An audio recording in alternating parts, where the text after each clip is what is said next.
अस्सलाम वालेकुम दोस्तों, आज की ताज़ा अपडेट के साथ मैं हूं अब्दुल गफ्फार। आपसे रिक्वेस्ट करूंगा, अगर आप हमारे चैनल पर नए हो तो सबसे पहले हमारे चैनल को सब्सक्राइब कर दें और बेल आइकॉन को भी दबा दें, जिससे ताज़ा अपडेट आपको बर वक्त मिल सके। अगर वीडियो पसंद आए तो वीडियो को एक लाइक भी कर दिया करें, जिससे हमारी हौसला अफजाई होती है। अब चलते हैं आज की ताज़ा अपडेट की तरफ। मुत्तहिदा अरब अमारात में 462 नए केसेस। अब इस खबर की तफसील।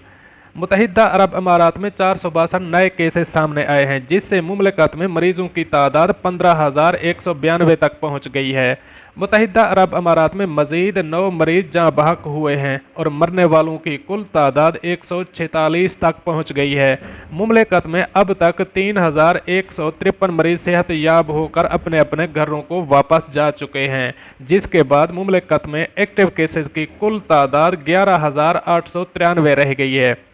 अबू ज़ैबी के स्टीम सेल सेंटर में डॉक्टरों और रिसर्चर्स की टीम ने स्टीम सेल्स के जरिए एक मरीज का मर्ज ख़त्म करने का तरीका दरियाफ्त किया है। इस तरीके से मरीजों के स्टीम सेल्स निकाले जाते हैं और फिर उन्हें एक्टिव करके दोबारा मरीज में मुंतकिल कर दिए जाते हैं, जिससे मरीज जल्द सेहत याब हो जाता है। इस मुनफरद इलाज का तजर्बा 73 मरीजों पर किया गया है और सब के सब शिफा याब हो गए हैं। मरीज के खून से निकाले गए स्टीम खुलिए नाक के जरिए फेफड़ों में पहुंचाए गए।